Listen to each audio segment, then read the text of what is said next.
Boa noite a todos e todas. Meu nome é professor Helmut Renders e nós vamos iniciar um tema dentro do módulo das sinteses pastorais. Nosso tema nas próximas duas aulas é o tema da ética. Vamos hoje tratar do tema da ética sob perspectiva do outro diferente e do habitat, ou seja, o lugar onde nós moramos.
Então, as próximas duas aulas vão se dedicar ao tema da ética. E precisamos, infelizmente, já confessar um erro que nós cometemos.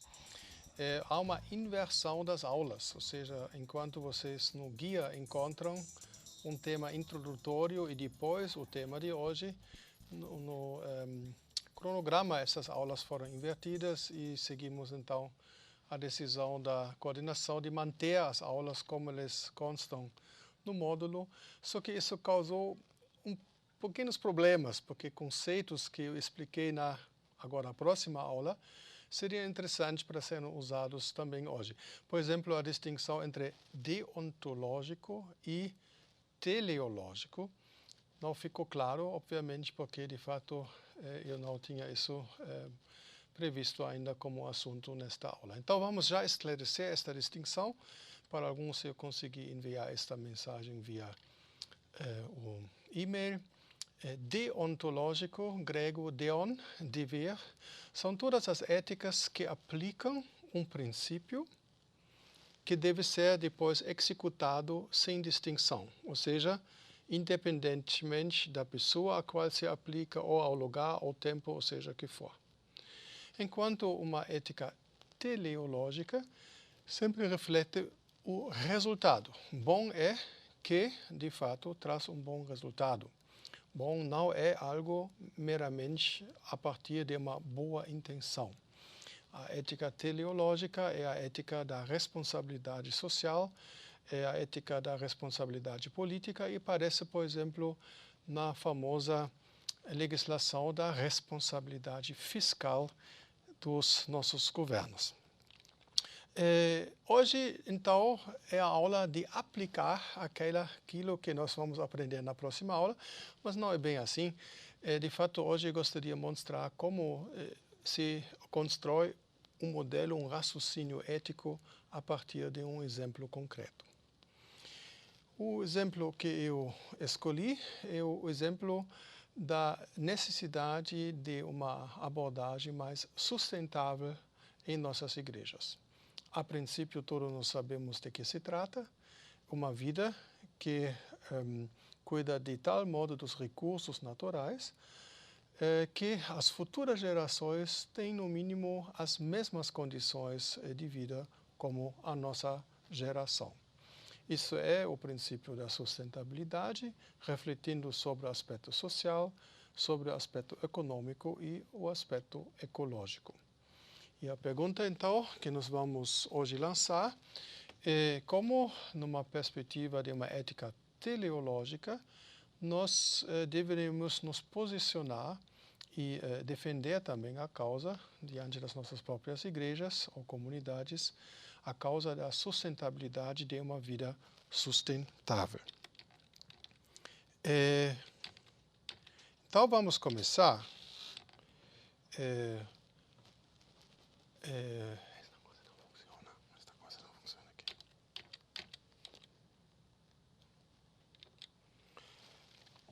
E lançar algumas perguntas. A primeira pergunta, então, que nós temos aqui, que seria um aspecto de uma ética teleológica? Na próxima aula, vamos explicar que nossa ética cristã tem muitas coisas em comum com uma ética filosófica ou outras éticas. Porém, obviamente, também há algo específico, aquilo que nós chamamos o aspecto teleológico da ética. Ética é a reflexão sobre a moral vigente. Isso significa, a moral é aquilo que um grupo entende como o seu conjunto de costumes e compreensões do certo e errado. A moral pode ser a moral de um grupo pequeno.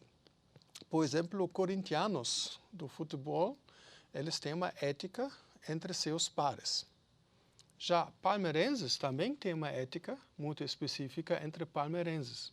Mas não necessariamente os fãs de futebol que pertencem a uma certa torcida têm a mesma ética em relação aos outros. Então, jamais um palmeirense, ou vamos esquecer o nome do clube, aceitaria que uma pessoa da própria torcida jogue uma pedra contra o ônibus da própria equipe, se não for em situações bastante dramáticas.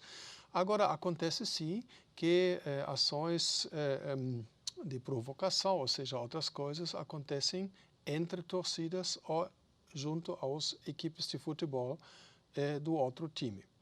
Percebemos que muitas vezes a moral, o conjunto de costumes estabelecidos e aceitos, pertence a um grupo social, enquanto entre os grupos sociais, eventualmente, regem outras regras.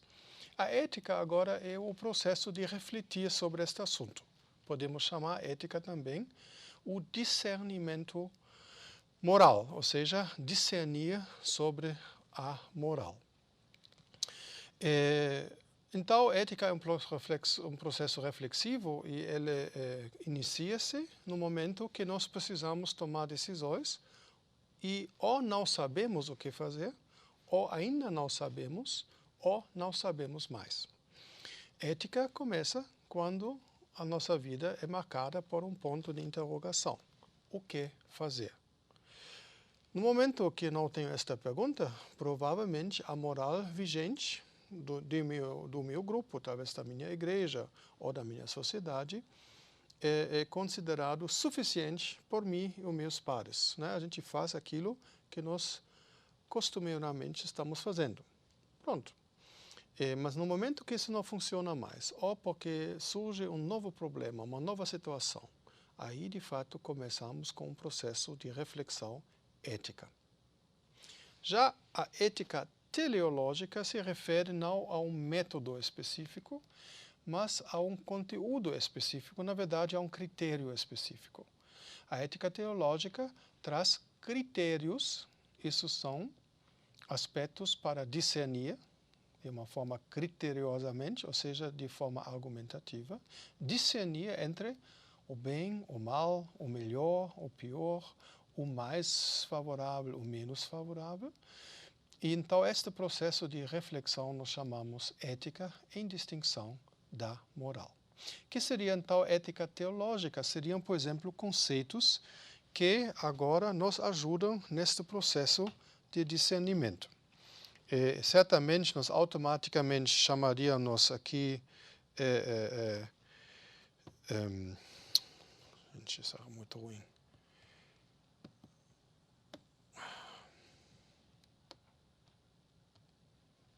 Então, vou precisar de uma ajuda aqui técnica, essa coisa não funciona.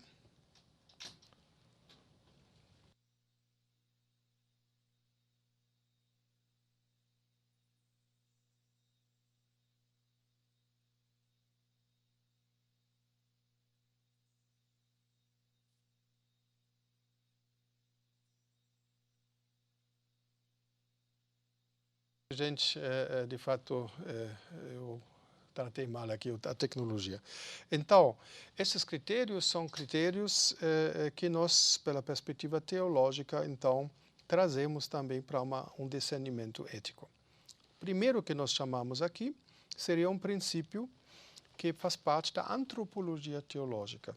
Como nós vemos o ser humano e como nós entendemos ele é capaz de fazer algo. A primazia da graça de Deus e seu impacto sobre os seres humanos. Isso seria uma contribuição da perspectiva cristã para a discussão da ética. Como nós entendemos o ser humano? Nós entendemos o ser humano sempre sob a influência da graça. Isso quer dizer que pessoas são capacitadas, sabendo ou não, pela graça de Deus. Segundo elemento, a doutrina da imagem de Deus como expressão da capacidade humana enquanto face a face com Deus.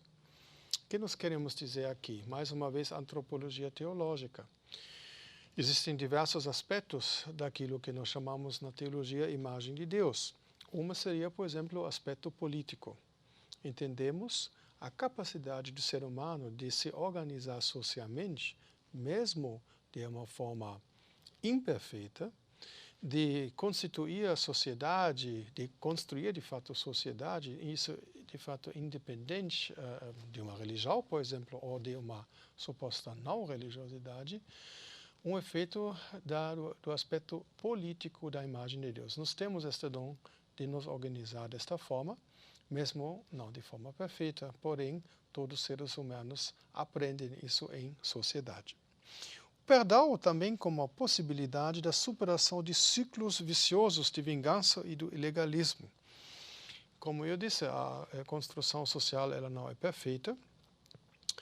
E qual seria um dos meios específicos cristãos para desfazer impedimentos de relacionamento? Uma dessas formas, de fato, é o perdão. E o perdão ele é interessante porque é uma possibilidade da vítima de se livrar das consequências de um ato negativo sobre a sua vida. Por causa disso, nós não podemos obrigar uma pessoa de perdoar. Porém, quando uma pessoa tem a capacidade de perdoar, ela desfaz sobre a sua vida, eventualmente, uma influência muito ruim, o impacto de uma violência que ela sofreu, deixando coisas atrás por decisão própria. E desta forma, as pessoas, de repente, podem dar um novo rumo para a sua vida, apesar daquilo que aconteceu. O perdão tem esta capacidade, esta força, e por causa disso ele na construção social tão importante. Entendemos que a reflexão ética, na perspectiva cristã, tem, pela proposta e a possibilidade do perdão, uma forte ferramenta de reorganização de situações, e isso tem um impacto ético muito relevante. O compromisso ético-moral, isso é ótimo, né? No momento que nós temos um compromisso, obviamente isso é eticamente relevante, e especialmente para nossas comunidades. O amor no nível pessoal e a justiça no nível institucional ou público, como virtudes, atitudes e princípios que regem os relacionamentos. É, mais uma vez, uma descrição, numa visão cristã, a partir de dois conceitos. Amor, isso é a relação afetiva no nível pessoal, familiar, tribal. Amor não é um conceito muito feliz para falar da relação com o presidente, se não for casado com ele. E provavelmente também não muito feliz para descrever a relação entre pastor e comunidade, porque de fato tem uma intimidade mais preservada. Mas, por outro lado, o conceito da justiça, obviamente não um conceito carregado de afetividade, mas de direitos, de deveres, da construção legal de um espaço social, são conceitos importantes na perspectiva de uma ética teológica, como princípios e critérios. Finalmente, uma opção preferencial para com os mais necessitados, seja por razão que for, Isso me parece também um princípio bíblico muito interessante. Pensam só no conceito dos pequenininhos, de cuidar dos pequenininhos no Evangelho de Mateus, né? É claramente uma opção para aqueles que são mais frágeis, mais vulneráveis e por causa disso requerem mais cuidados. Toda a ênfase da Bíblia de deixar as crianças vir a Jesus, toda a ênfase de cuidar dos idosos, por exemplo, são todos movimentos de cuidado com aquele que é menos prestigiado na sociedade, mas também, de fato, é mais vulnerável por causa de maiores limitações de saúde, etc. E, finalmente, o conceito do reino de Deus como horizonte. Horizonte é uma coisa que nunca alcanço, mas que me dá o norte. Então, o reino de Deus, nós podemos antecipá-lo, nós podemos ir na sua direção, nós não devemos confundir nada com o reino de Deus, porém, ele pode ser uma marca de qualidade em tudo que nós fazemos. O reino de Deus é sua justiça, como Mateus vai dizer no Sermão do Monte, como horizonte das nossas ações. Então, o que nós fazemos, o que é certo, é aquele que promove o reino de Deus e a sua justiça. Agora vamos então entrar na reflexão mais concreta a partir do conceito da sustentabilidade. A vida sob a graça e o compromisso com o outro diferente e todo o habitat. Então eu vou trazer agora uma citação da Marina Silva, que alguns de nós vão conhecer, já era senadora, responsável pela ecologia, ela de fato vem do norte do nosso país, do Acre, na verdade, vem lá dos movimentos sociais da Igreja Católica, depois tem uma passagem, se não me engano, para uma igreja pentecostal. De qualquer forma, Marina Silva é conhecida como a defensora da floresta amazônica, né, de uma geração de pessoas que vêm de Acre e que fizeram muita diferença desde a década 80, 90, então, até o nosso milênio. Marina Silva traz aqui um pequeno texto, uma pequena reflexão, o que é necessário para que pessoas assumem de fato uma postura, um estilo de vida que está em coerência com a proposta da sustentabilidade. Aí ela vai afirmar: o calcanhar de Aquiles de qualquer programa de sustentabilidade é a disposição ou a indisposição do indivíduo e de instituições de abraçar um estilo de vida mais simples e menos agressivo e explorador em relação ao seu próximo, ao ecossistema e às futuras gerações. Para superar possíveis impasses, precisa-se de formação de caráter de um ser humano em qual conhecimento, atitude e visão forjassem um rumo ecológicos, ou melhor, um rumo sustentáveis. Isso é de um texto da autora de 2008, acho que da Folha de São Paulo, numa discussão sobre ecologia. O nosso tema hoje sustentabilidade é um assunto da igreja e, de fato, nós temos um debate e uma característica de uma decisão ética é que nós temos uma discussão, ou seja, existem pessoas que estão dizendo não é um assunto preferencial ou principal da igreja, outros vão dizer sim. Então, neste caso, nós precisamos então nos aprofundar. Então, eu gostaria de fazer este processo hoje com vocês, usando modelos do raciocínio ético, ou seja, passos que podem nos ajudar para chegar numa conclusão mais exata e mais precisa. Então, vamos começar com uma primeira observação. Marina Silva foca no aspecto de olho nas pessoas e na pergunta o que podemos querer. Aí eu vou pedir mais uma vez um pouco mais paciência. A tarefa, na verdade, da segunda aula vai trazer estes conceitos. Eu trabalho na minha abordagem com 4 conceitos que nós vamos conhecer no final desta aula, na aplicação também. A primeira pergunta é sempre: uma norma está envolvida, ou seja, isso é o aspecto deontológico, de onde vir. e que eu devo fazer. Isso é uma perspectiva muito comum também em muitos textos bíblicos. Aqui nós temos uma outra pergunta que não sempre é feita: o que posso fazer? Posso no sentido da capacidade de uma pessoa.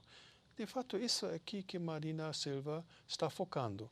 A pessoa tem formação, a pessoa tem caráter, ou seja, aplica o que ela sabe, a pessoa tem visão, ela sabe que pode custar aplicar alguma coisa ética, mas ela sabe que isso ao longo prazo é o melhor investimento do que não fazer isso.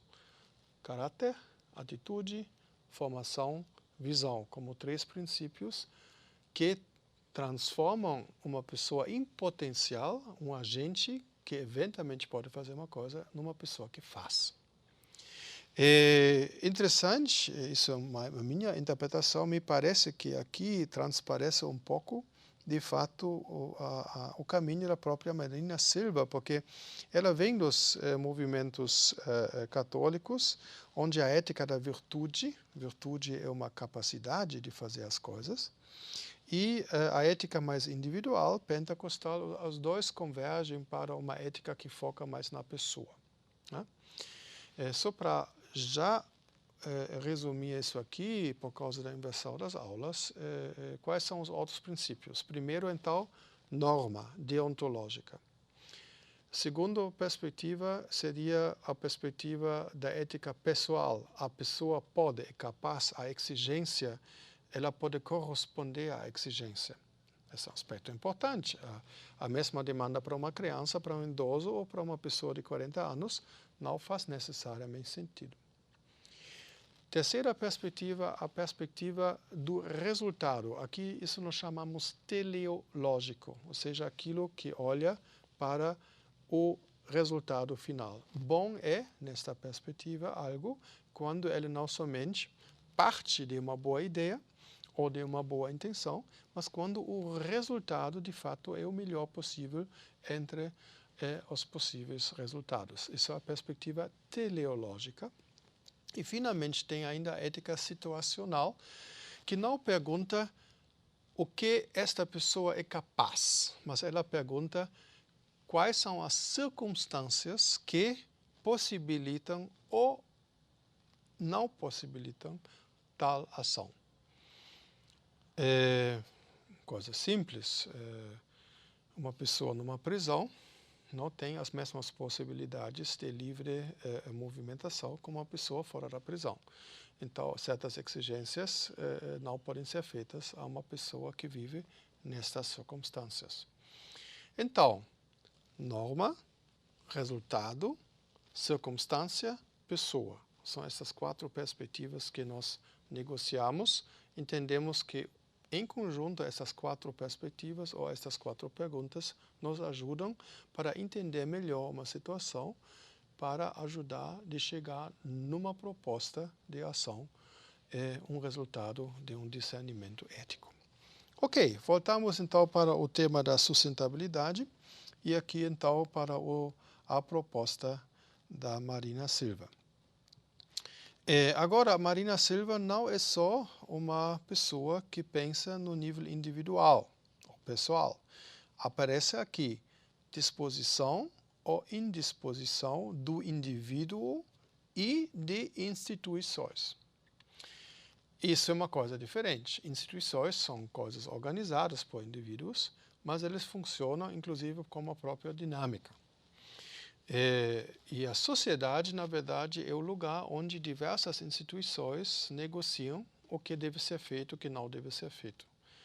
Nessas instituições, pessoas são importantes, mas, finalmente, são as instituições que falam e as pessoas falam em nome dessas instituições.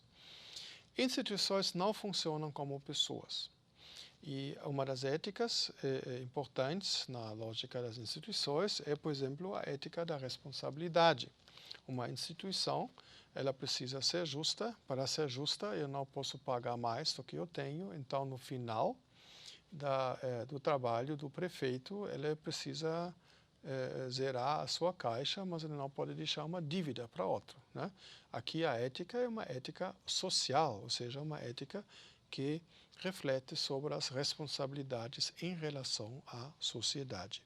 E Marina Silva se fala também das instituições e então ela tem, na verdade, aqui tanto uma proposta entre a ética pessoal, individual e a ética social. Ok, isso era para aquecer. Agora vamos para alguns conceitos que a gente muitas vezes usa para definir uma ação e para justificar a negação ou que pessoas abraçam tal causa ou não. O primeiro que eu trago para você é o conceito da naturalidade. Isso se escuta muitas vezes, inclusive não no ambiente religioso. Eu faço isso porque isso é natural. É naturalmente assim. Naturalmente quer dizer, todos fazem. Sempre é um conceito majoritário. Ou seja, se a maioria faz, normalmente nós criamos uma sensação de natural. Na igreja, a questão do natural, de vez em quando, é questionado. Por exemplo, quando a gente percebe que um posicionamento da igreja vai contra uma maioria na sociedade. Mas a gente também usa muito este conceito do natural. A fragilidade desta naturalidade é que parece que toda a discussão da naturalidade não levou a sociedade brasileira, as igrejas cristãs, para uma atitude de sustentabilidade mais consistente. Parece que não é tão natural ser sustentável. Sustentável a gente é quando a gente tem tempo, dinheiro e paciência. Parece que pela natureza a gente não é, pela sua própria natureza, é sustentável. Então, este conceito é interessante, mas obviamente ele nos não motiva para esta ação. Outra questão é a experiência. A experiência é um aliado muito poderoso para mudar comportamentos. Mas que tipo de experiência me transforma numa pessoa sustentável? De fato, aquelas experiências que certos atos humanos causam circunstâncias de situações tão insustentáveis que eu preciso mudar os hábitos ou estas circunstâncias. Então, experiências podem me afirmar que uma ação sustentável é legal, mas parece, mais uma vez, nós fazemos N experiências religiosas, nossos cultos cada domingo, mas parece que isso não causa uma onda de sustentabilidade. As nossas experiências não parecem não fornecer um impulso para ser sustentável. Consciência também é um conceito interessante. Inclusive, a gente sempre vai falar da necessidade de conscientizar pessoas em relação à sustentabilidade, mas quando nós olhamos como funciona a consciência pessoal, nós percebemos que algumas pessoas vão dizer, não, isso é quase como a voz de Deus, né? Ela me conduz, obriga de fazer tal coisa, porque eu tenho esta consciência. Quando a gente olha direito, a gente percebe que a consciência de uma pessoa depende muito das circunstâncias onde ele vive. Existem pessoas que têm uma consciência que tem cara de um portal de uma cidade, passa tudo. E existem pessoas que têm uma consciência que tem formato de uma rede de mosquito, passa nada. A gente chama isso uma consciência escrupulosa. Qualquer coisa que a pessoa faça, ela vai se já perguntar, será que eu fiz certo, será que eu fiz errado? A gente chama isso uma consciência escrupulosa. A consciência parece não funcionar em relação à sustentabilidade, porque a consciência, na verdade, funciona nos relacionamentos mais íntimos. Ninguém rouba 10 centavos da mãe, porque nós temos a consciência que a gente não rouba seus pares. Mas não necessariamente, vamos dizer, melhorar, entre aspas, a sua declaração de impostos vai causar uma má consciência. Por que não?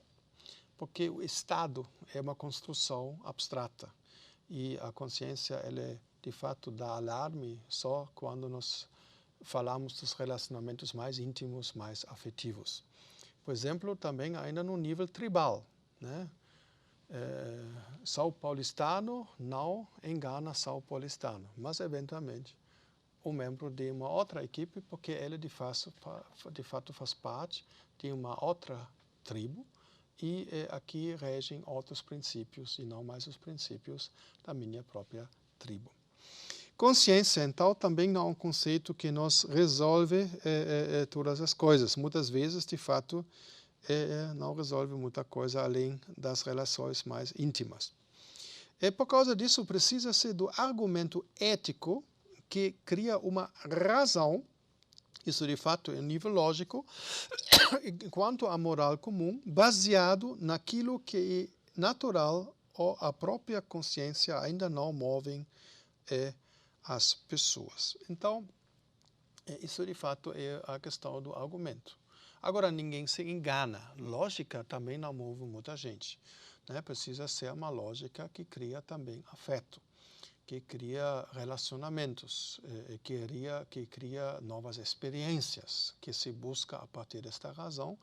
E aí, de fato, pessoas começam a se comover e se mover. Então, esses pontos nós colocamos aqui, um por um, e já vou passando por eles aqui e vou já para o próximo ponto. Então, qual é a dimensão ética do tema da promoção da sustentabilidade? Eu trouxe aqui, num primeiro momento, um modelo do raciocínio ético de um professor de ética da Alemanha. E vocês não vão precisar depois se lembrar do nome, eu só quero trazer algumas perspectivas que nos ajudam, então, na organização do nosso argumento. Então, interessante neste autor, para mim, é a primeira distinção que ele traz, que ele está trazendo, e outros não fazem isso. Então, ele vai perguntar, o problema realmente é um problema ético? O problema ético existe quando eu preciso tomar uma decisão, porque eu tenho no mínimo duas opções, e eu não sei automaticamente qual dessas opções seria a melhor opção. Aí temos um problema ético. Eu preciso tomar uma decisão, porque tem dois caminhos, ou três, ou quatro. Mas eu preciso conduzir o meu caminho. Então, aqui a reflexão ética entra trazendo os recursos. O nosso tema é necessário, é importante que a igreja entre na onda da questão da sustentabilidade ou não, só para se lembrar. Segundo o autor vai dizer, existem problemas que são estéticos. Mais bonito, menos bonito, mais belo, isso não é um problema ético, isso é uma outro departamento, né? Se nós acharmos mais bonito se a casa é pintada azul ou vermelho, isso não é um problema ético, isso é uma decisão estética. Então, não vamos confundir isso, né? Você não precisa de um recurso de uma reflexão ética para tomar essa decisão, no mínimo não ao redor da questão da cor. E, eventualmente, é um problema ético se você pinta a sua casa nas cores de um partido fascista. Porque aí você já sinaliza, a partir da cor, uma relação com um partido cuja história nós não consideramos uma história boa. Ok, aí seria um caso, mas em geral a questão da estética não chega neste ponto político. E aí tem ainda uma segunda questão que eles chamam problema religioso. Um problema religioso seria, por exemplo, a relação entre um comportamento e a falta da fé. O problema religioso não é só a questão da fé, pode ser também uma perspectiva da esperança, pode ser uma perspectiva que reflete sobre um aspecto religioso. E aí não, a questão da ética não é comprometida, porque a ética está dizendo este comportamento está certo ou este comportamento está errado. Isso é uma pergunta ética, né? A pergunta, eu preciso para isso fé ou não fé, é uma pergunta religiosa, que não passa pela viés da ética. Então, a primeira consideração aqui, temos realmente um problema ético. Se for o caso, então, nós vamos avançar. O próximo, agora seria uma distinção de José Miguel Bonino. Ele vai dizer, ok, primeira pergunta, falamos de quem? Precisamos resolver um problema de uma pessoa, de uma igreja ou da sociedade. Porque dependendo disso, nós vamos passar por um ou por outro caminho. Na sustentabilidade, podemos fazer esta pergunta e a minha resposta seria, sustentabilidade é um assunto dos três. Se nós queremos trabalhar a sustentabilidade, nós precisamos falar das pessoas.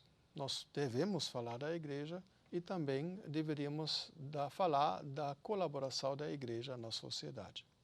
Bom, já chegamos no primeiro intervalo, então vamos parar agora aqui e já retomamos depois a segunda unidade, eventualmente com as suas perguntas e as suas contribuições. Muito obrigado, até aqui.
Estamos de volta, então vamos dar continuidade à nossa reflexão. Por que nós precisamos, ou quanto precisamos da ética, quando nós não sabemos mais ou ainda não o que fazer? Aí procuramos caminhos para chegar numa conclusão. Formas muito simples são, por exemplo, citar um versículo bíblico. De fato, isso não sempre resolve as questões, mas resolve algumas questões. Sobre a sustentabilidade, nós vamos também procurar um conselho bíblico e vamos perceber que não está escrito em nenhum lugar, seja sustentável. Então, nós precisamos já construir um caminho. Mas por que nós fazemos aqui o esforço de seguir um modelo? Porque nós entendemos que certas perguntas nos ajudam a chegar numa decisão melhor. Então, a ideia do modelo do raciocínio ético ou do discernimento moral é uma tentativa de não deixar escapar nada, de fazer as perguntas certas numa certa sequência, para que nós podemos, com mais propriedade, dizer isso aqui é certo, isso aqui é errado, isso é melhor, isso é pior, isso aqui é, com mais probabilidade, algo que deve ser feito ou não. Isso é, então, o nosso esforço, o tema é a sustentabilidade, e nós usamos modelos, e usando esses modelos nós entendemos um pouco a contribuição da forma como estes autores propõem o caminho do raciocínio ético. Então, voltamos para Miguel Bonino, que então fez esta primeira distinção: comunidade, pessoa ou sociedade. Ok. Agora, num segundo momento, Bonino vai fazer 4 perguntas. As primeiras 2 perguntas são relacionadas com a tradição. Falamos agora com a tradição religiosa, a tradição cristã. A primeira fonte da tradição cristã é o texto bíblico. A segunda fonte da tradição cristã são as afirmações do cristianismo ao longo da história, mas as afirmações específicas daquela igreja a qual você pertence. Então, a tradição tem este aspecto bíblico e eclesiástico ou da igreja, ou confessional, é um recorte ainda mais específico de uma certa igreja. Esses são os primeiros 2 critérios que José Miguel Bonino então vai trazer. E relacionado com eles, temos agora uma pergunta.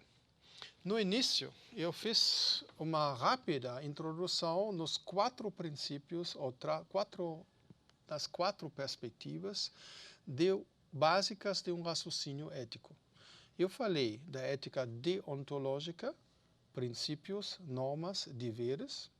Eu falei da ética teleológica, resultados. Eu falei da ética situacional, circunstâncias especiais que requerem a nossa consideração. E, finalmente, da ética da pessoa, que é uma reflexão sobre a capacidade de um sujeito diante do desafio que uma proposta ética significa para ele ou para ela. Onde esses princípios aparecem, então, em José Miguel Bonino?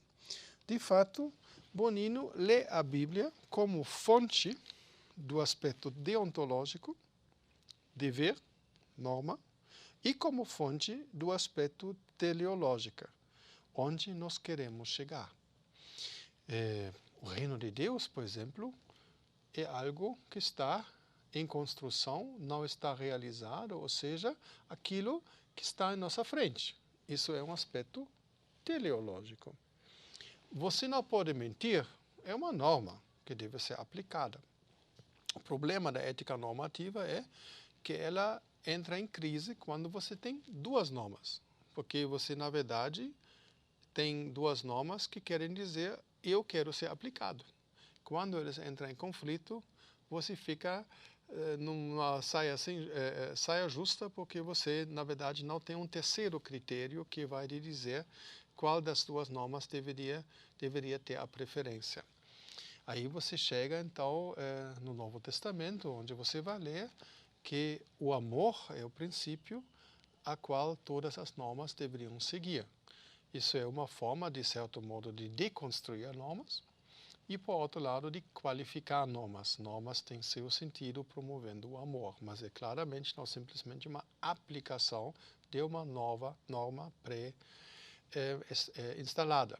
E quando Paulo fala a lei, a letra mata e o espírito vivifica, também uma discussão sobre letras, leis, legislações religiosas, mas também legislações seculares aplicadas que não sempre favorecem todas as pessoas, especialmente não a comunidade cristã na época, composta pela sua maioria não pelas pessoas favorecidas na sociedade. Leis normalmente favorecem aqueles que já têm e desfavorecem aqueles que não têm. A lei, de vez em quando, desse tipo, mata, enquanto o espírito vivifica, ou seja, desafia também aquelas normas. Ok, Bíblia e tradição, então, como textos, narrativas complexas que nos ajudam a entender tanto o aspecto deontológico e teleológico. E, finalmente, é muito interessante em Bonino e único, e não conheço nenhum especialista da ética cristã, que vai dizer, ok, e agora vamos analisar esta problemática atual na luz da ciência vigente. Isso se escuta muito pouco. Dialogar com as ciências e certamente entendemos que a questão da sustentabilidade requer muito conhecimento deste tipo para que nós fazemos as apostas certas e as ações certas. E a escolha de opções possíveis sobre a consideração do ambiente real do mundo da vida, do ambiente, por favor. As opções possíveis correspondem em Bonino, especialmente o aspecto situacional. Então, o que é possível? O que pode ser feito nesta circunstância? Possível também que pode ser feito com aquelas pessoas. Então, aqui, na verdade, temos tanto uma consideração do aspecto da ética pessoal como da ética situacional. Ok, agora vamos aplicar, então, tudo isso aqui à nossa reflexão. Devemos ou não devemos promover ações sustentáveis em nossas igrejas? Então, voltamos para o primeiro princípio, a Bíblia. O que a Bíblia está dizendo sobre este assunto? Aqui nós precisamos construir um caminho. Eu trouxe aqui Gênesis 1 a 11, onde nós temos o relato da criação, na verdade, dois relatos, já nos primeiros 2 capítulos, e depois o relato do dilúvio. Né? Então, quais são as informações numa perspectiva da sustentabilidade? Primeiro, Gênesis 1. Gênesis 1 sempre foi lido na perspectiva da modernidade de uma forma antropocêntrica. Isso é a afirmação: Deus criou o mundo no primeiro, no segundo, no terceiro, no quarto, no quinto dia, e no sexto dia era muito bom porque saímos nós. Nós somos a coroa da criação, nós somos o verdadeiro objetivo da criação e de fato, nós somos importantes e os outros seres ou os outros aspectos da natureza menos. Numa perspectiva sustentável, nós podemos ler o texto um pouco diferente.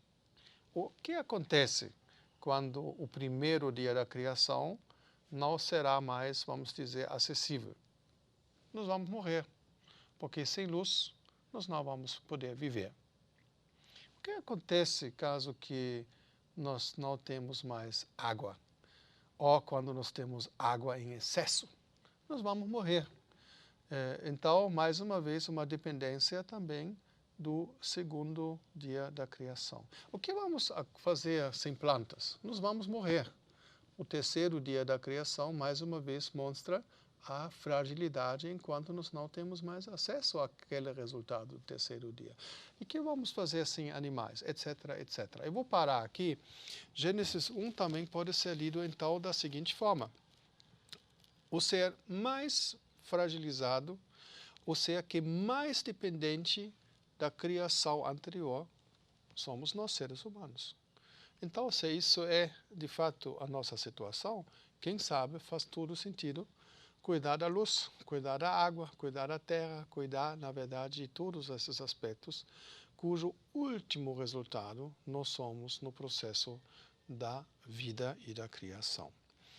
E, da mesma forma, podemos trazer outros textos, eventualmente textos proféticos, onde Deus sempre é representado como Deus criador, que se revela pela sua justiça, que Ele compartilha, né? Ele nos deixa participar da sua justiça, Ele nos declara justo, né? Não porque nós somos perfeitos, mas porque Ele nos coloca numa nova situação.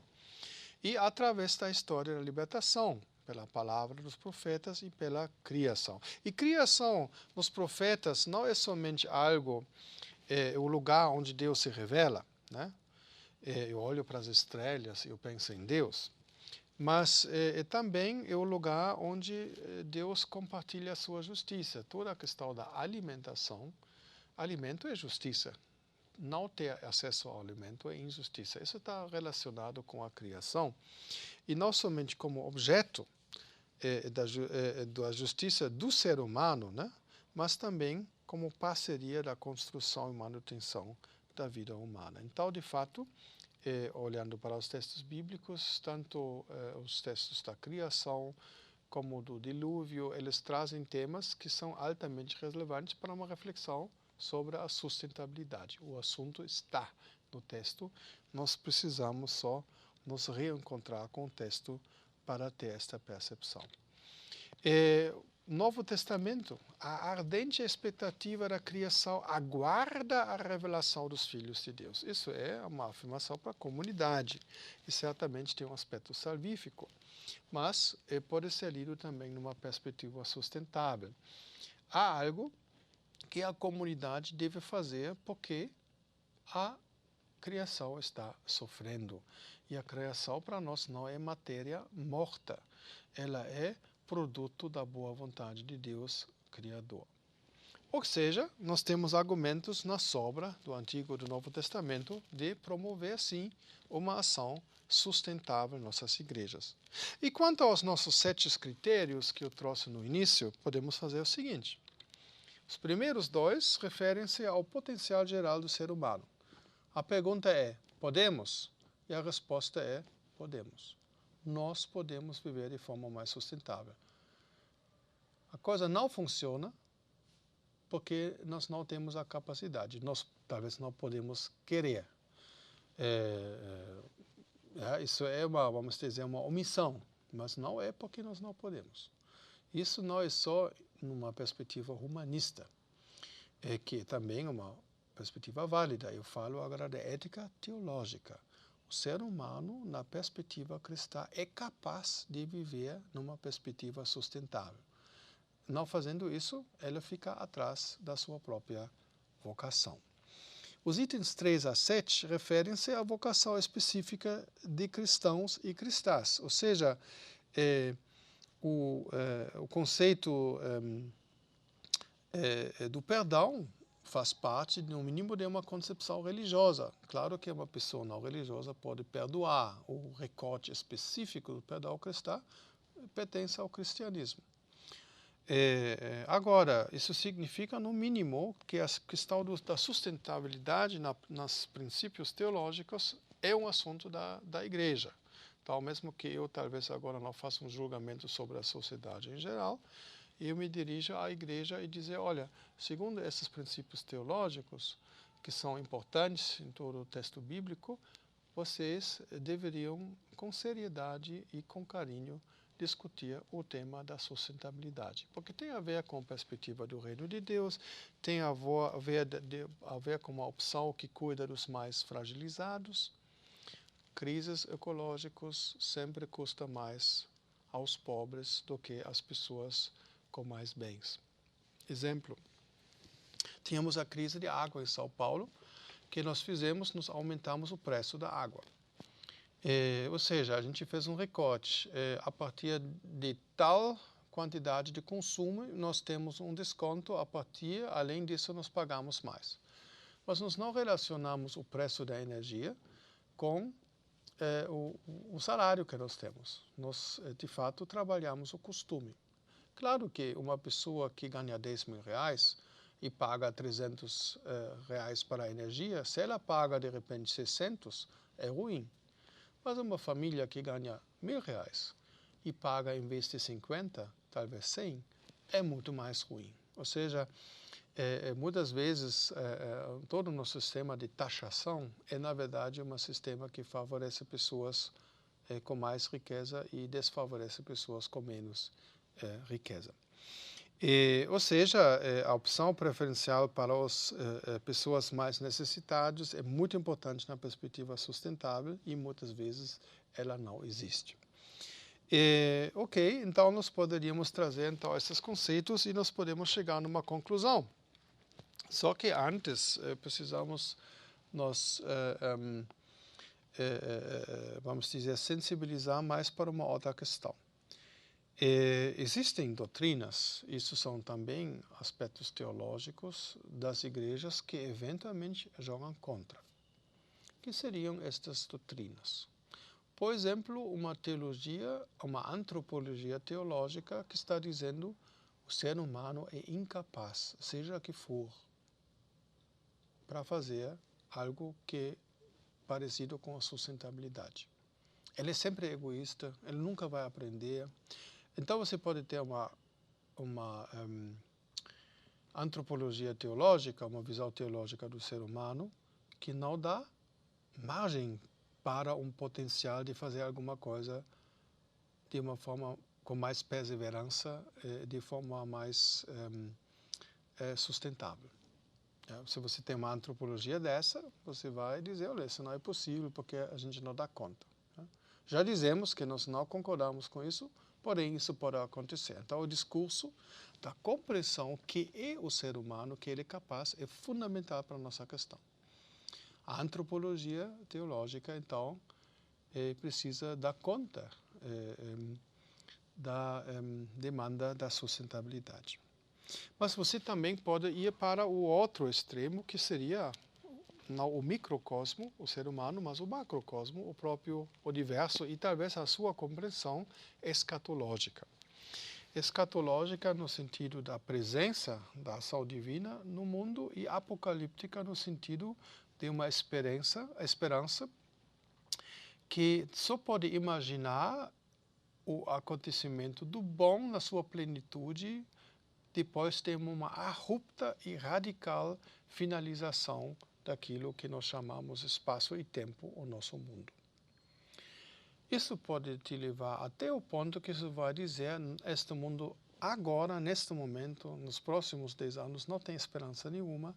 Investir num projeto de sustentabilidade não faz sentido nenhum nesta perspectiva. Aí você teria uma escatologia que é uma posição apocalíptica que, na verdade, por princípio, não dá margem, não dá espaço para uma perspectiva sustentável. Ou você vai dizer, não, é o seguinte, o ser humano ele é predestinado para fazer aquilo ou assado. Aí você também não tem mais um apelo à responsabilidade do ser humano, porque já está predestinado. Então, as nossas teologias, eles eventualmente ajudam ou não ajudam, e eles precisam ser, nesta questão, eventualmente ajustadas ou questionadas também. Esse tipo de trabalho pode ser um desafio, né, para tirar uma pedra do caminho, o caminho da construção da sustentabilidade. Né? Resumindo um pouco o que nós fizemos até agora. Nós estamos aplicando um modelo, isso quer dizer passos para o raciocínio ético. Eu puxei até agora 2 autores, um tal Todt, da Alemanha, e José Miguel Bonino, né? E depois eu apliquei isso, né? Especialmente agora o Bonino, perguntando a dupla tradição, Bíblia e aspectos teológicos e a sustentabilidade. A questão da ciência eu mencionei, mas não apliquei. Depois eu fui para a questão situacional. Isso vai ser, então, na verdade, uma última reflexão que trabalha a situação, as circunstâncias e a situação da pessoa. Eu cheguei na conclusão que nós podemos sim promover, então temos o potencial, devemos fazer isso, a questão das normas. O resultado deve ser de fato funcional, ou seja, não somente um discurso, mas ações que de fato finalizam as coisas e resolvem os problemas que se apresentam na perspectiva da sustentabilidade. As circunstâncias, eventualmente, então, criar situações onde nós podemos avançar neste sentido. Voltando para a igreja local.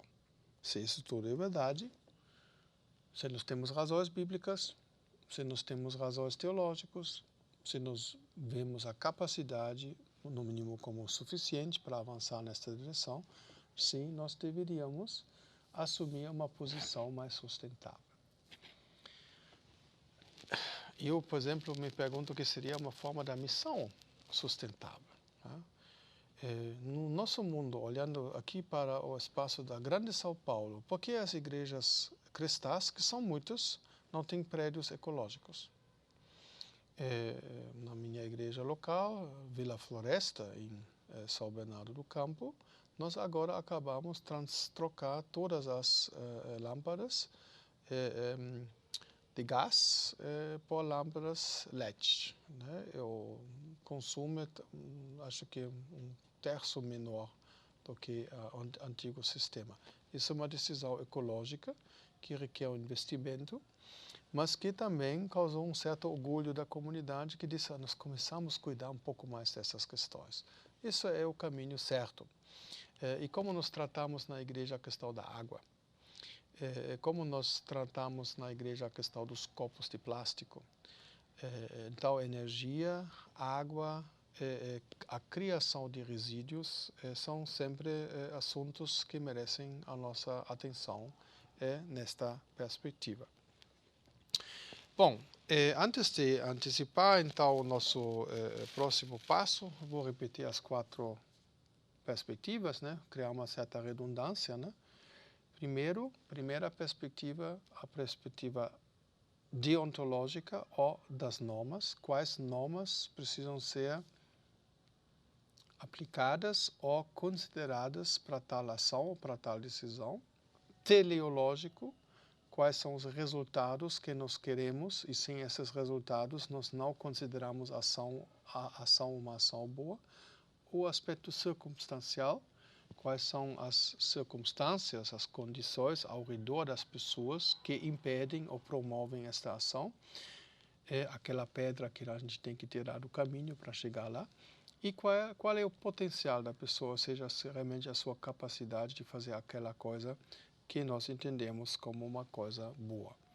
Essas perguntas podem se organizar de formas diferentes, dependendo dos autores. Né? Eu fiz este recorte, agora falando do José Miguel Bonino, né? Para mostrar que ele trabalha isso, apesar que ele usa outros títulos, eventualmente títulos mais acessíveis à igreja local.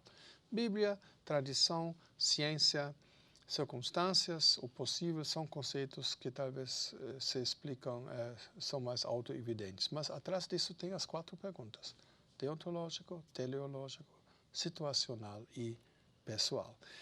Nós vamos agora já correr para o próximo intervalo. Eu aceito as suas perguntas, seus comentários e depois vamos dar continuidade refletindo a partir do modelo que eu proponho no meu livro que eu escrevi sobre este assunto. Muito obrigado.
Estamos de volta para a nossa última unidade, né? Ainda dando, vamos dizer, a finalização para a questão da proposta de José Bonino Miguel, retornando para a nossa primeira pergunta. Para superar, assim Marina Silva, para superar possíveis impasses, precisa-se de formação de caráter de um ser humano em qual conhecimento, atitude e visão forjassem um rumo ecológico, ou melhor, um rumo sustentáveis. A pergunta é: o cristianismo é capaz de forjar este tipo de ser humano? E a nossa resposta é sim. Só o cristianismo, nós não estamos dizendo isso, de fato nós estamos discutindo a igreja e a sua tarefa da sustentabilidade necessária ou não, certo ou errado, e nós estamos dizendo certa. E, sim, certa porque nós entendemos que o cristianismo quer forjar um ser humano capaz de fazer isso.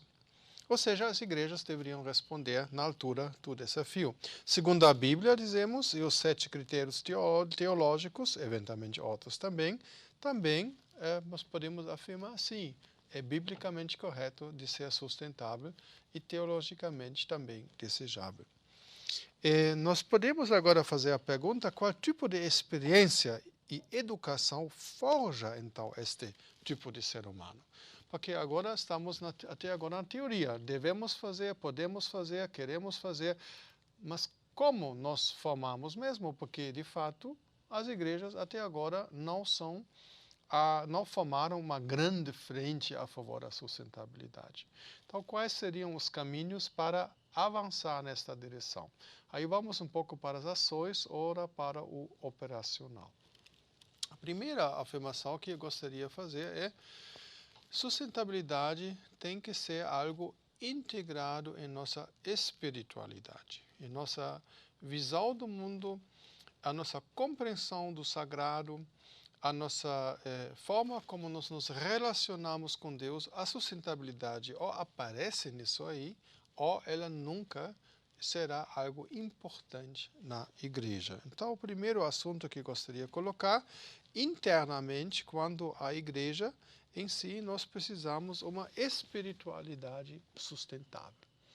Só que quando nós relacionamos o assunto da sustentabilidade com Deus, com a criação, com a igreja, nós vamos, de fato, priorizar este assunto entre nós.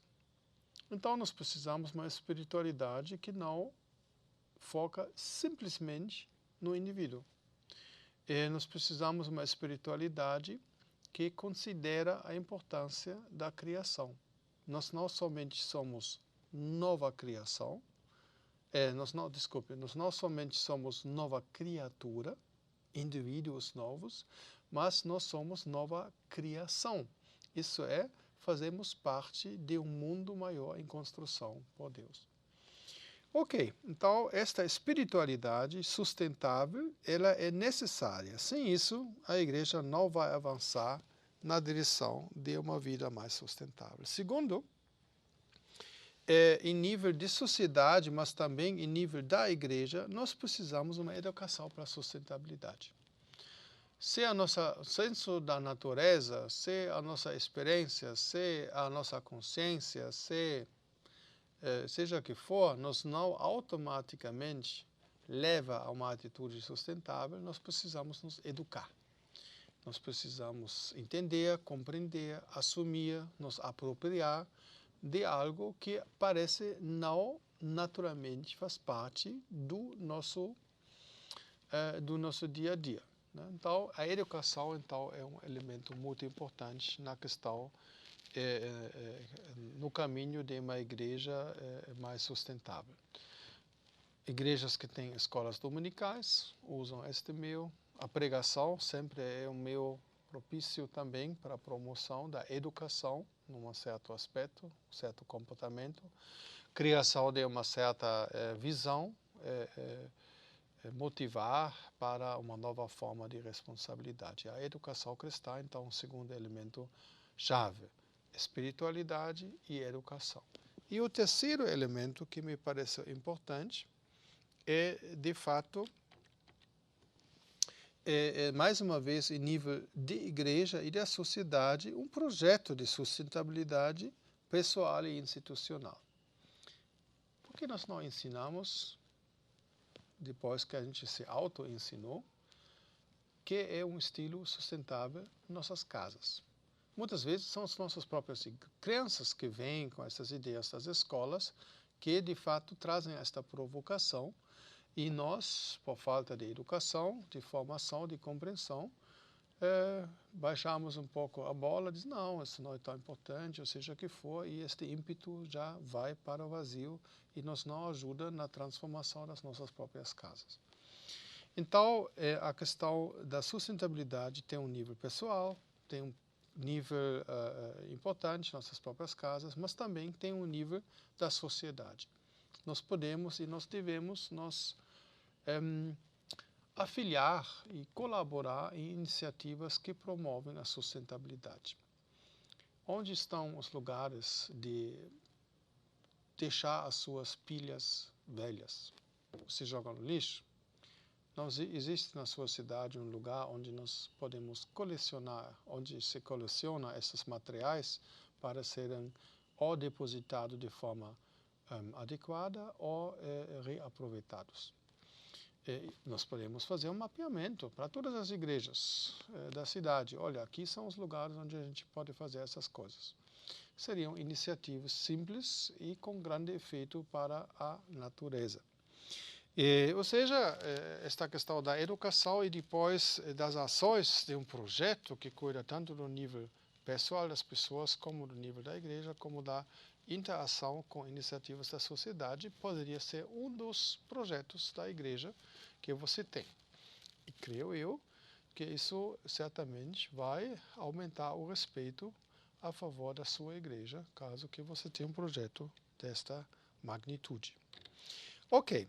Então, o aspecto da espiritualidade, relacionar a sustentabilidade com Deus, o aspecto da educação, precisamos reaprender coisas e para isso nós precisamos nos educar, e o aspecto de um projeto que de fato transforma as boas ideias em passos concretos de uma igreja, de fato é importante para nós avançarmos na questão da sustentabilidade. Ok. Agora eu vou trazer um modelo que eu uso. Na verdade, este modelo eu não inventei, eu só fiz alguns ajustes aqui. Mais uma vez, a forma de relacionar os 4 aspectos. Deontológico, norma. Teleológico, resultado.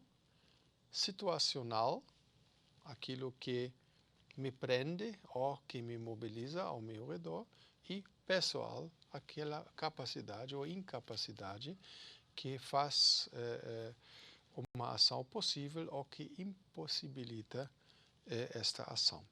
Olhando para este gráfico, nós relacionamos estes elementos baseados num autor que se chama Knudson. Então, primeiro aspecto, de baixo para cima, a ética deontológica, aquela ética que define normas que sempre são aplicadas. Nós também entendemos que esta questão é relacionada com o tema do certo, e as normas elas vêm sempre do passado, ou seja, eles são estabelecidos antes de nós. Né? Eu não crio a minha própria norma, eu encontro normas que foram formuladas pelas gerações anteriores. Mas onde eu estou? Eu estou no centro aqui. Eu não estou no passado. Eu estou aqui, no real, no presente. E como então eu me relaciono com o passado? Pela memória. Eu faço uma viagem. Eu viajo para o passado virtualmente e puxo então, por um texto anterior de mim, criado, né? Puxa uma memória, né? Aquela memória que me traz esperança, né? Então, algo já foi dito. Então, foi dito para melhorar as coisas. Então, eu puxo isso então na minha memória. De lá, eu trago então uma intencionalidade. Yeah? Eu me lembro que já foi dito, você não pode mentir. Qual é a intenção disso? Yeah? Mentir causa desconfiança. E desconfiança é um veneno para os relacionamentos. Então, não mentir é um elemento importante da construção de uma sociedade, de relacionamentos pessoais. Isso está certo, né? Mas isso vem do passado, né? Então, como eu organizo o meu presente, eu me aproprio da sabedoria dos antigos e eles muitas vezes, então, se apresentam com propostas normativas. Já olhando para frente, não é uma memória, porque a gente não volta para algo que já aconteceu. Olhando para frente é mais uma imaginação, né? Nós tentamos entender o que está nos esperando lá na frente. Eu imagino, não é uma memória, é uma imaginação. Imaginação não é fantasiar. Imaginação é projetar, fazer uma aposta, descrever algo que está na minha frente. Imaginação, ela procura o bom, né? Nós queremos fazer uma ação que segue a lógica do certo, memória e intenção, mas também segue a lógica do bom. Nós queremos criar um mundo melhor. E isso nos dá esperança, este movimento, e aí então temos intenção e esperança como o retorno daquele movimento. Já olhar para o futuro, uma ética teleológica, e então a situação real é a ética ainda situativa e a ética pessoal. Como nós escrevemos, a reflexão ética responde a um conflito do cotidiano e na realidade, como ela se apresenta, sob identificação de possíveis entraves externos e humanos, né? Então, nós começamos porque nós temos uma pergunta que ainda não tem uma resposta. Segundo, para reestabelecer a esperança, procura-se a recuperar a memória daquilo que já era considerado certo. Tradição bíblica, tradição doutrinária, eclesiástica e cristã. Na perspectiva cristã, claro. Ou seja, ecumênica, porque a memória cristã transcende a memória da minha confissão. E mesmo que eu faça um recorte, só igrejas protestantes, já é uma perspectiva que transcende, ou seja, uma perspectiva parcialmente ecumênica. 2.2. Esclarecer qual seria uma boa ação, considerando seus resultados no futuro. Aí nós temos o papel da utopia, religiosamente, do reino de Deus, da visão de um mundo melhor, linguagem de hoje, da antecipação do reino de Deus, linguagem religiosa. Isso também é importante. E quando nós olhamos para as tradições confessionais, vamos perceber que as tradições mais antigas normalmente têm uma tendência para a norma, para a virtude, porque eles, na verdade, foram forjadas na antiguidade. Enquanto o protestantismo tem uma tendência mais teleológica, né? Os protestantes vão dizer que a igreja é um lugar que deve ser sempre reformada. A igreja sempre reformanda. Enquanto os católicos vão dizer, não, a igreja é um sacramento. Já é aquele meio da graça que nós precisamos manter. Ou seja, ela é normativa, ela não pode mudar. Nesta perspectiva, a diferença carrega o peso da heresia. Herético é aquele que pensa diferente da norma estabelecida. Enquanto no protestantismo, a tendência, historicamente, era dizer não.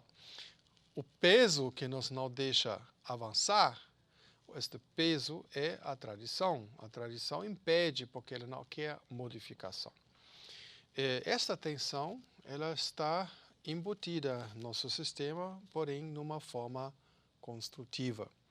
A tradição, nós visitamos pela memória, entendemos que ela carrega aspectos do certo e errado, mas junto a ela nós olhamos para o futuro. Será que esta memória, a memória daquilo que foi feito e como foi feito, dá conta da realidade e garante um futuro melhor ou não? Isso é um movimento da reflexão do raciocínio ético que precisa ser feito e relacionado então com este aspecto. Então vamos avançar um pouco. Que já falei, lado esquerdo, é o aspecto deontológico, lado direito, aspecto teleológico, e no meio, o aspecto situacional, externo, ambiente, e pessoal, interno, capacidade, caráter, visão. É uma forma gráfica, então, de relacionar essas 4 perguntas que eu faço. Então, eu faço um pouco diferente. Onde entra aqui a Bíblia? Tanto na memória, como na imaginação. Aqueles textos bíblicos que falam do futuro são textos teleológicos. Aqueles textos que falam de um mandamento são textos deontológicos. O que o Miguel Bonino fez quando ele colocou Bíblia e tradição, tanto teleológico como deontológico. Ok. Vamos então fazer mais avanços. O aspecto teleológico pode nos se apresentar por mais uma distinção. Definir objetivos de curto, médio e longo prazo. Então, eu faço uma discussão sobre sustentabilidade. Para quando? O que pode acontecer no prazo de 1 ano? O que pode acontecer no prazo de 5 anos? O que pode acontecer no prazo maior ainda? Ou fazer um outro recorte, 1 mês, 1 ano, 5 anos. Estas distinções podem ser muito importantes para as ações. Ja? Eu quero que nossa igreja tenha conhecimento básico ecológico em 1 ano. Quais são as ações? Eu quero que, a partir deste conhecimento, nós entramos numa iniciativa de promoção de conhecimento sobre sustentabilidade. 2 anos. Eu quero que a nossa igreja se torne, em termos de prédio, um prédio sustentável. Isso precisamos financiar, isso precisamos discutir, isso precisamos de conhecimento. 5 anos. Então, você começa, então, projetar a questão e, eventualmente, então, uma perspectiva de curto, médio e longo prazo. O aspecto deontológico é sempre importante para se aprofundar sobre a espiritualidade, a justiça ambiental. São aspectos legais. Aspectos legais sempre são aspectos normativos, né? Então, neste caso, não necessariamente é só uma memória bíblica, mas também uma memória da legislação em vigor.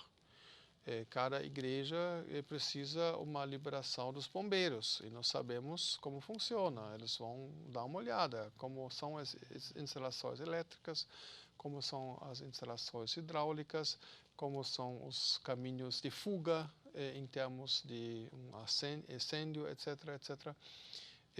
E sim, isso nós não vamos ter nos hábitos, não. Mas isso são normas, e não, na verdade, aqui não entramos no mundo dos desejos. Nós queríamos ser não. Você é ou você não é, porque isso, aquilo é a regra. Então, esses dois juntos nos ajudam então, melhorar e especificar melhor o que nós chamamos um projeto sustentável. Aqui eu trouxe ainda uma ideia como nesse esquema entram questões teológicas. Esse aqui é um modelo, né, que traz os aspectos.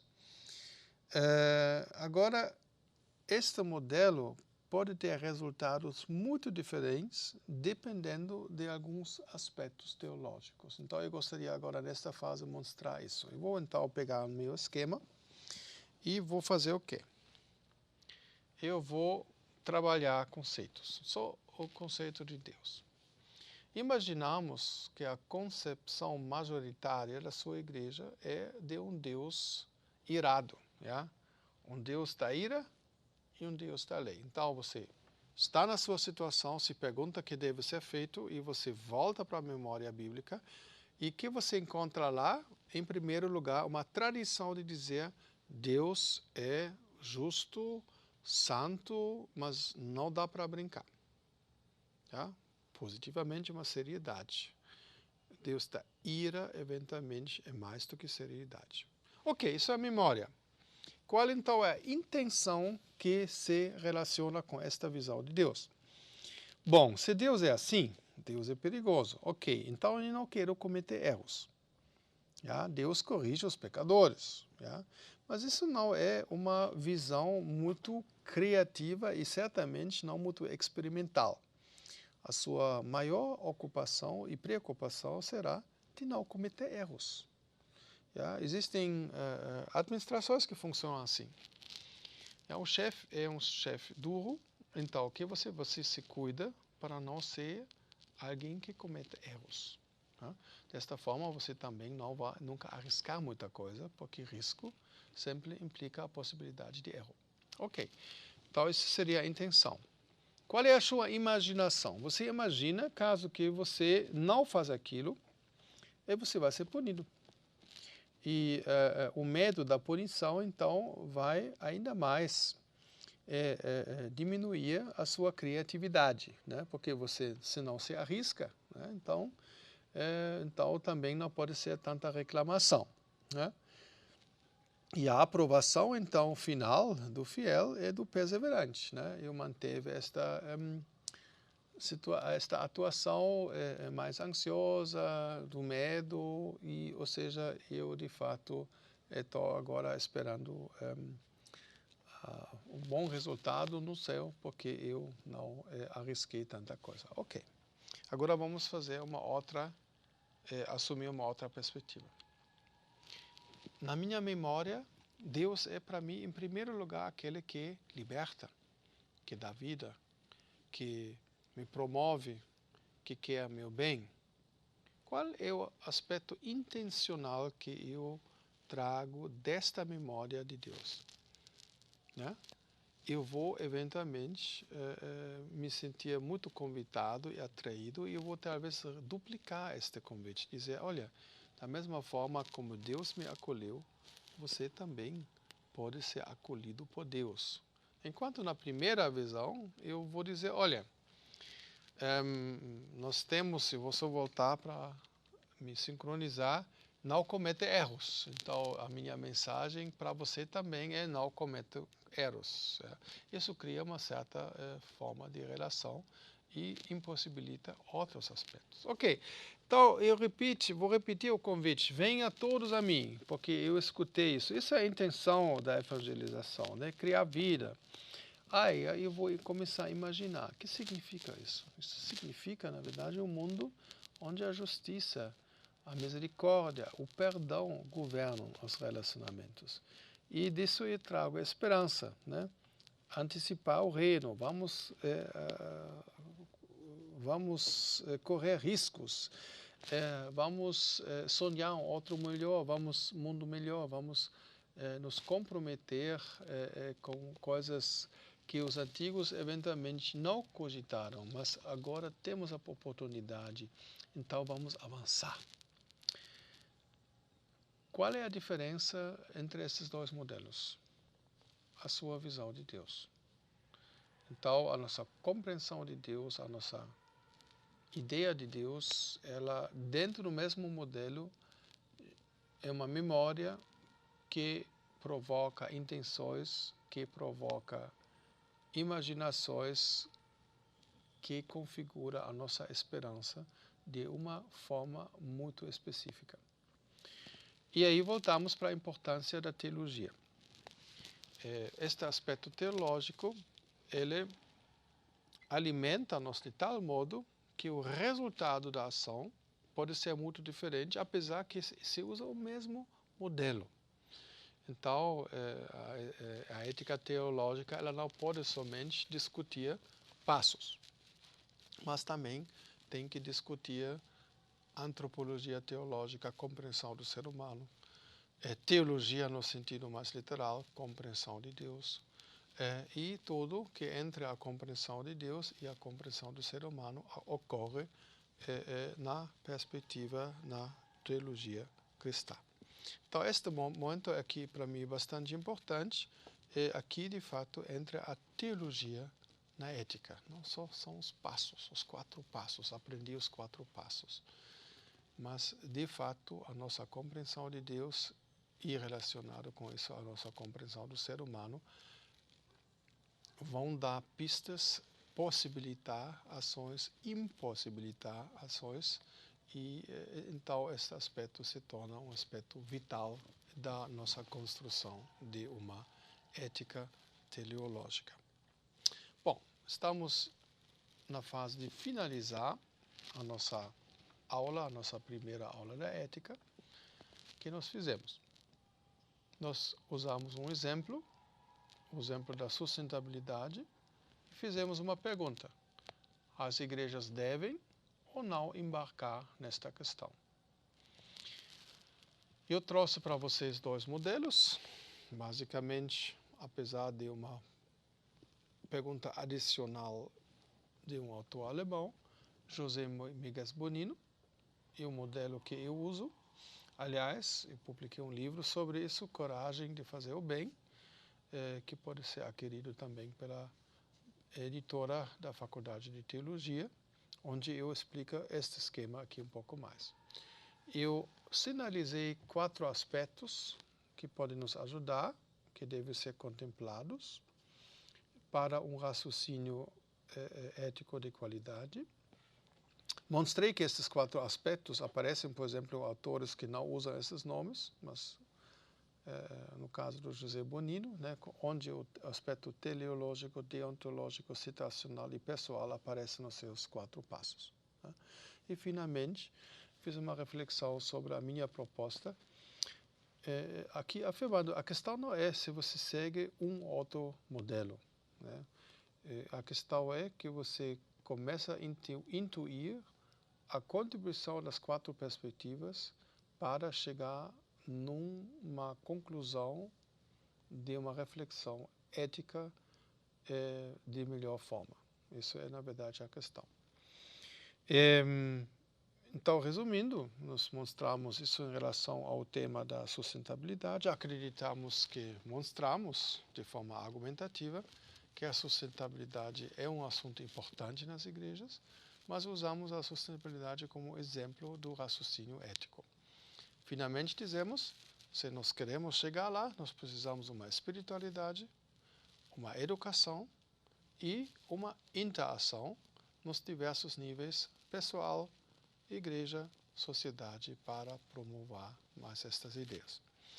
Na semana agora, nós compartilhamos alguns outros textos, algumas tarefas para aprofundar este modelo. E depois, na segunda-feira que vem, então vamos olhar e estudar com mais cuidado os princípios, aqueles que estão alimentando, na verdade, a nossa reflexão de hoje. Muito obrigado pela sua atenção, desejo uma boa semana. Espero que poder um pouco interagir também durante esta semana. E aqui lançado, então, o tema, uma igreja que sabe organizar seu pensamento ético para promover ações que promovem a vida. Muito obrigado pela sua atenção. Uma boa noite a todos e todas aqui de São Paulo para vocês. Tchau.